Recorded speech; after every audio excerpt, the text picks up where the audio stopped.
Bapak Ibu, pada hari ini kita akan lanjutkan pemaparan kita tentang hukum adat kaitannya dalam konstitusi di NKRI. Oleh karena itu saya persilakan narasumber kita yang pertama, beliau dari internal kita, Bapak Dr. Ruslan Effendi SH.MH, untuk maju ke depan, dan juga bersama Profesor Islam Alwini SH. Terima kasih moderator. Assalamualaikum warahmatullahi wabarakatuh.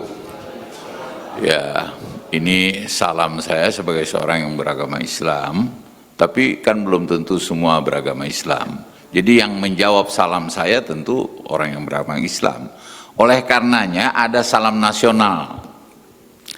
Jadi kalau saya bilang bangsa Indonesia, adil makmur udah apa, ya. Jadi kalau saya bilang bangsa Indonesia, semangat adil makmur. Bangsa Indonesia, bangsa Indonesia, bangsa Indonesia. Oh, alhamdulillah, mudah-mudahan tercapai.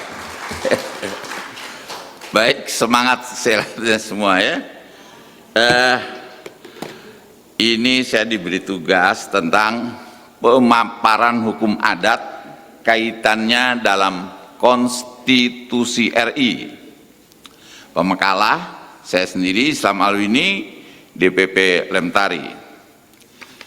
Tadi dikatakan tentang hukum adat kaitannya dalam konstitusi RI, karena lembaga kita ini kan lembaga tinggi adat. Jadi kita berbicara tentang hukum adat. Nah, di sana ada hukum, ada kata-kata hukum, ada kata-kata adat, dan ada kata-kata konstitusi. Nah, apa itu hukum? Apa itu adat? Dan apakah itu konstitusi? Jadi kalau adat ada juga tentang hak wilayah ya. Baik, jadi hukum itu suatu peraturan. Kalau di dalam konteks Indonesia, peraturan itu dibuatnya oleh pembuat peraturan. Pembuat peraturan di Indonesia ini adalah legislatif, bukan eksekutif. Namanya sudah legislatif itu pembuat undang-undang, yaitu DPR RI, DPR daerah. Dia pembuat undang-undang dan pembuat aturan.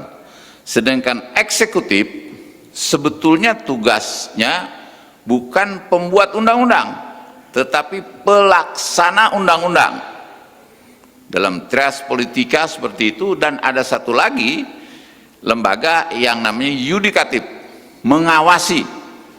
Jadi setelah undang-undang dibuat oleh pembuat undang-undang dari DPR, dilaksanakan oleh eksekutif, diawasi oleh yudikatif.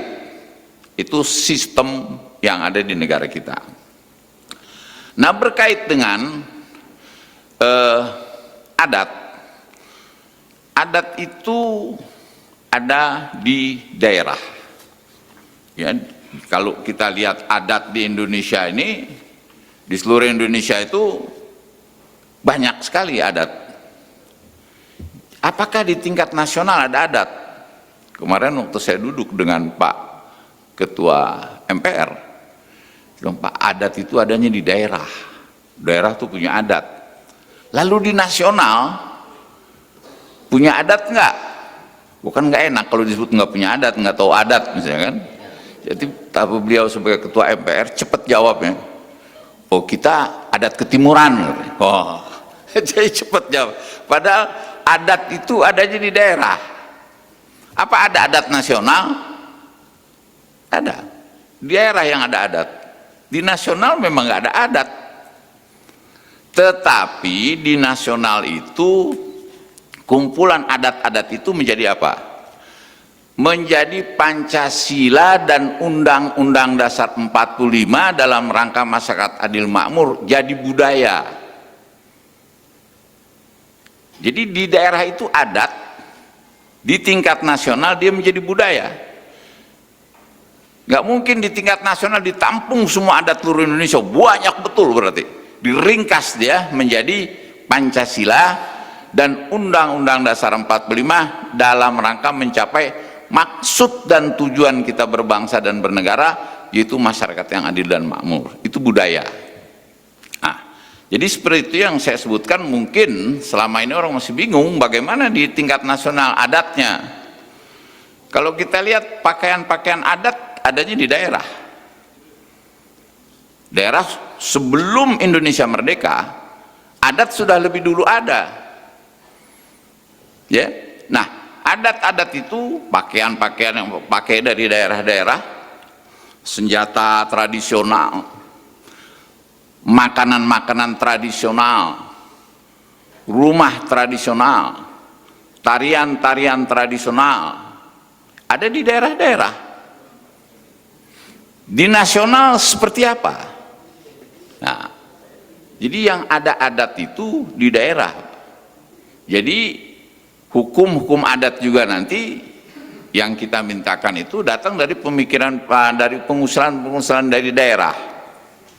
Nah, kalau pembuat undang-undang itu tadi adalah DPR, jadi masalah sedikit ketika kita ingin ada peraturan adat. Siapa yang akan membuat peraturan adat ini sehingga menjadi sah? Kita ingin peraturan adat ini masuk dalam rumpun produk legislatif, baik DPR RI di tingkat nasional maupun DPRD di daerah-daerah. Bisa. Apa sebab? Sebab apapun juga mereka kan perwakilan. Sekali DPR itu kan perwakilan masyarakat, sekalipun kita bukan partai politik, karena Lemtari bukan partai politik, tapi Lemtari jujur, dia berada di atas semua partai politik.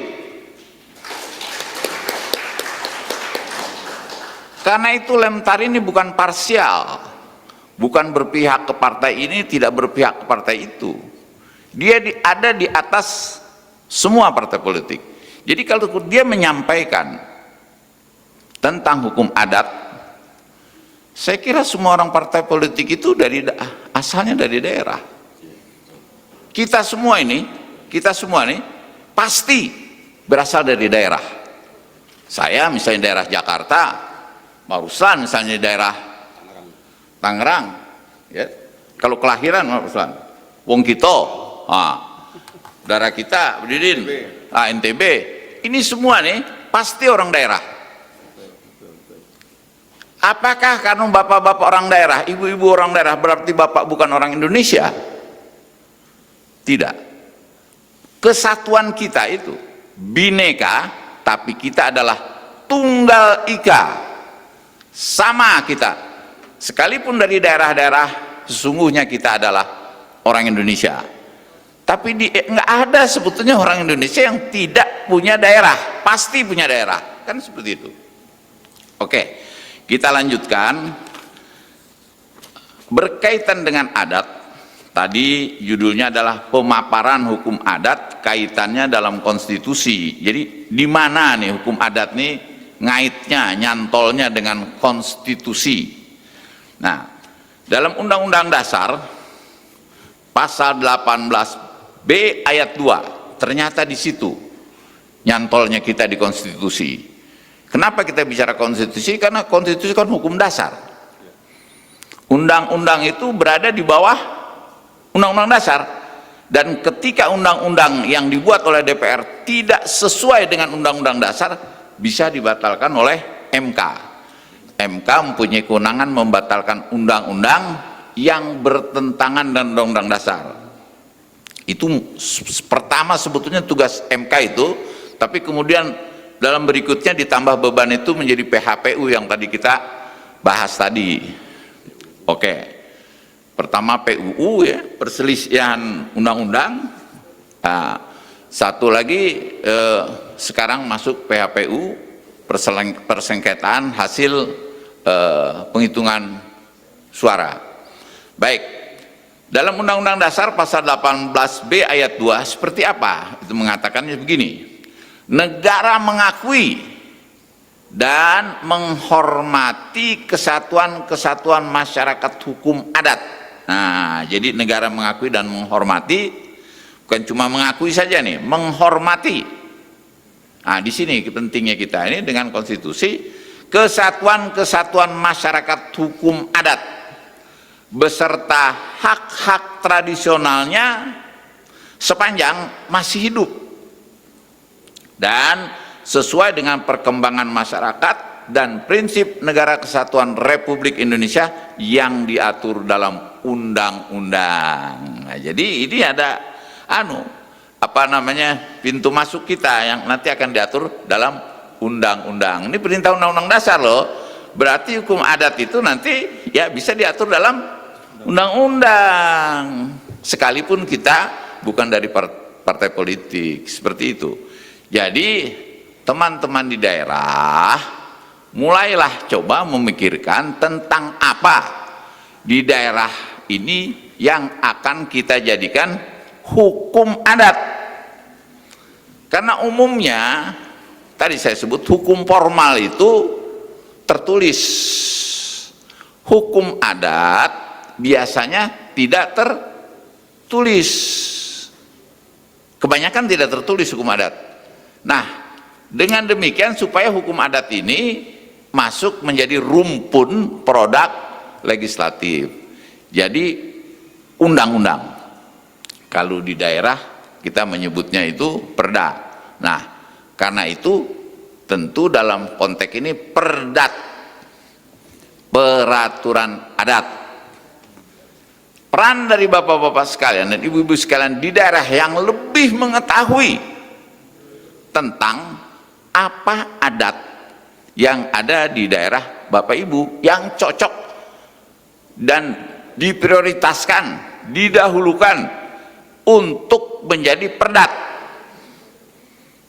Apakah soal masalah orang buang sampah ke kali misal, atau ini akan, nah kalau menurut Pak Ruslan ada kawin lari misalnya, apa itu akan jadi perdat?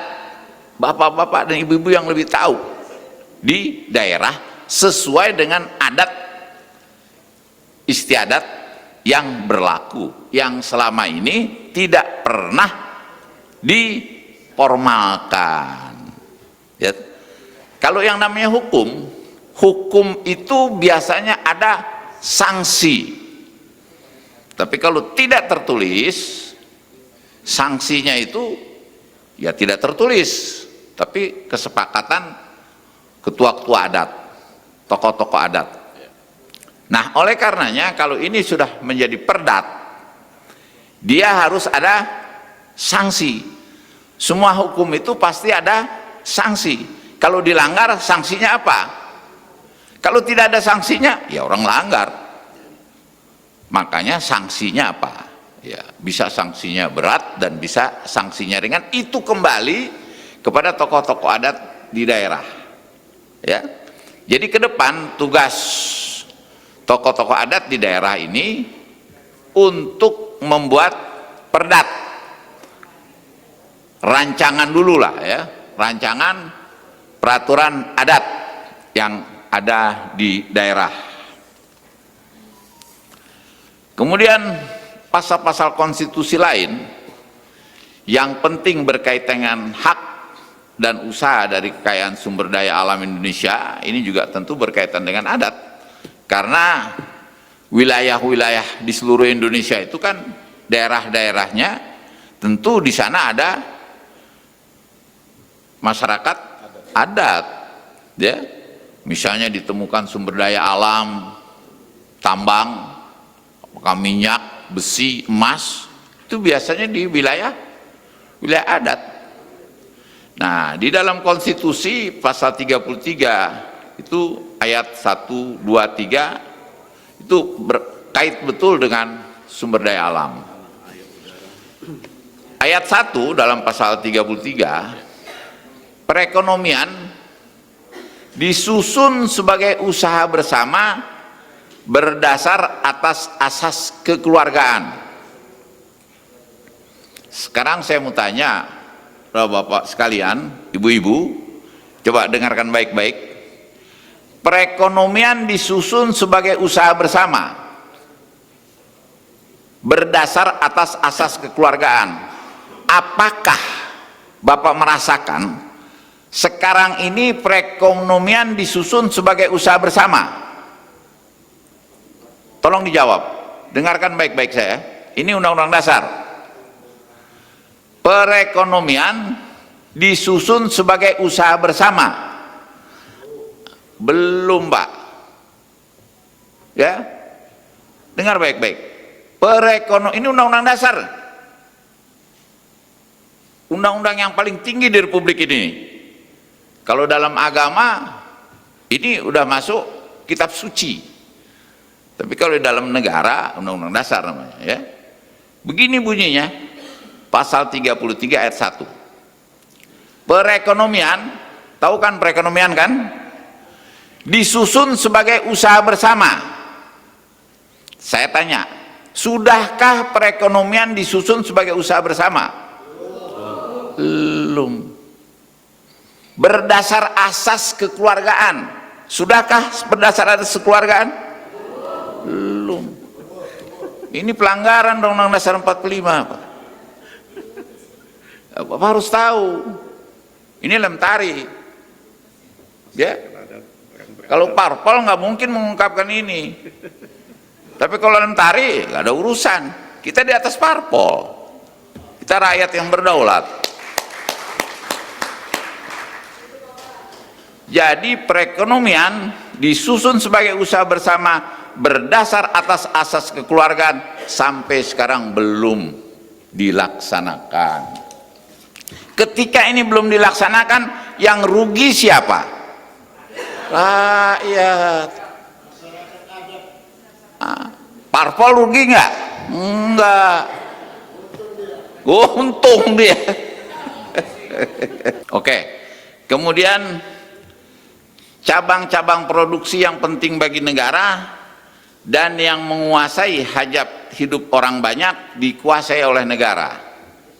Nah, tahu cabang-cabang produksi yang penting bagi negara itu seperti misalnya pabrik-pabrik semen, pabrik-pabrik besi, itu harus dikuasai oleh negara. Tapi ini banyak yang tidak dikuasai oleh negara, tetapi dikuasai oleh konglomerat swasta asing. Ya, ini juga masalah tentang belum dilaksanakannya Undang-Undang Dasar 45. Kemudian ayat 3, bumi dan air dan kekayaan alam yang terkandung di dalamnya dikuasai oleh negara dan dipergunakan untuk sebesar-besar kemakmuran rakyat. Bumi dan air dan kekayaan alam yang terkandung di dalamnya belum semuanya dikuasai oleh negara, tapi banyak yang dikuasai oleh swasta, konglomerat, dan asing. Tentu saja dipergunakan bukan untuk sebesar-besar kemakmuran rakyat, tapi untuk sebesar-besar kemakmuran konglomerat, swasta, dan asing. Toh? Oke. Saya percepat ya. Pasal 34 ayat 1. Jadi di dalam pasal 34 ayat 1 itu bunyinya adalah fakir miskin dan anak-anak terlantar dipelihara oleh negara. Di lapangan banyak fakir miskin dan anak-anak terlantar yang tidak dipelihara oleh negara. Nah, jadi jangan sampai yang dipelihara kemiskinan. Beda, ini harus ngerti bahasa Indonesia. Yang suruh dipelihara itu orang miskin, bukan kemiskinan. Kalau kemiskinan dipelihara ya terus-terus miskin. Ini ngerti bahasa Indonesia apa enggak? Yang disuruh dipelihara orang miskin, fakir miskin, bukan kemiskinan. Ya, ini koreksi-koreksi dari Lemtari untuk penyelenggaraan negara. Karena yang punya negara itu kan rakyat. Iya. Yang punya negara siapa tuh? Dasarnya pasal 1 ayat 2 Undang-Undang Dasar 45, kedaulatan ada di tangan rakyat dan rakyatnya dipegang oleh Lemtari. Selesai. Ya, berbesar hatilah bapak-bapak ibu-ibu sekalian, pemilik. Iya, iya, iya, iya, ya. Jadi Pak, kalau bapak ibu pemilik Indonesia, Indonesia ini kaya Pak. Belum lama di NTB ada ditemukan emas, depositnya nih 2 miliar ton. Ya, itu bukan punya negara, punya rakyat, karena negara kan punya rakyat. Belum di lain-lain. Bung Matius Murib, orang Papua, Freeport, masih ada 100 titik yang masih hutan belantara, yang lebih besar dan lebih kecil. Luar biasa kayaknya kita. Jadi nggak pantas kalau kita nih hidupnya melarat. Ya, ini harus kita ungkapkan. Ini undang-undang dasar, bukan hawa nafsu saya, bukan. Saya nggak punya hawa nafsu di sini. Ini undang-undang, ini hawa nafsunya undang-undang dasar 45 loh, bukan hawa nafsu saya. Ya, kalau 2 miliar ton, saya pernah hitung-hitung, per orang tuh bisa dapat 65 miliar. Depositnya habis 100 tahun, dibagi 100 per tahun dapat berapa itu? Jadi saya pernah mengusulkan pada waktu itu agar setiap orang Indonesia dari kekayaan nih, milik rakyat nih, bukan milik siapa, milik rakyat, bukan milik DPR, dapat minimal 100 juta per tahun. Dikoreksi oleh Abraham Samad, bukan 100 Pak, 20 juta. Oh, turun 20 juta per bulan. Kalau per tahun lebih gedean Abraham Samad kalau gitu. Jadi ini saya mengungkapkan Bapak Ibu sekalian, bahwa negeri kita itu kaya raya. Dari mulai Sabang sampai Merauke kita disebut ring fire, cincin api. Sering gunung meletus, sering gempa. Itu menandakan di bawahnya itu banyak sekali kekayaan alam yang luar biasa. Emas, nikel, gas, uranium, banyak. Kita nggak ngerti bahwa negara kita itu kaya. Dan kita menganggap seringkali, kalau ditanya Indonesia milik siapa, yang kita anggap, yang kita punya milik itu rumah kita, mobil kita, itu aja yang kita anggap. Padahal kita memiliki Indonesia. Makanya tidak ada sense of belonging, rasa memiliki negeri. Jadi ketika negeri ini dicuri barangnya, kekayaannya, diam aja kita, karena kita nggak merasa. Itu salah. Jadi milik kita bukan cuma punya mobil di rumah, bukan punya TV, bukan punya motor, bukan itu. Milik kita di Indonesia. Jadi kita harus ada sense of belonging, rasa memiliki negeri ini. Ketika diambil orang, jangan diambil, itu kami punya. Ini semua pada diam aja ketika diambil, karena tidak ada rasa memiliki. Yang saya miliki itu rumah saya, mobil saya, lain-lainnya Indonesia ini bukan. Seperti Indonesia tanah airku. Banyak orang Indonesia nggak punya tanah. Air pun Aqua belinya lumayan juga. Mana tanah airku? Ada tanah airmu. Tanah airku mana? Hal-hal beginilah nanti yang oleh Lemtari akan dipikirkan. Ya, jadi seperti itu aja barangkali. Nanti terlampau panjang. Saya akhiri ini dengan maaf kalau ada kata-kata yang terlampau tidak berkenan. Wabillahi taufiq wal hidayah. Wabillahi taufik wal hidayah. Wassalamualaikum warahmatullahi wabarakatuh. Bangsa Indonesia, bangsa Indonesia, bangsa Indonesia. Luar biasa Profesor Ruslan. Beliau ini termasuk orang yang langka ya. Alhamdulillah beliau sehat. Ini memotivasi kepada kita semua bahwa kita sebagai masyarakat adat dibuka pikirannya bahwa kita juga memiliki hak yang sama dan kitalah pemilik daripada bangsa ini. Bapak Ibu sekalian, jangan kemana-mana dulu karena masih ada satu pemateri lagi.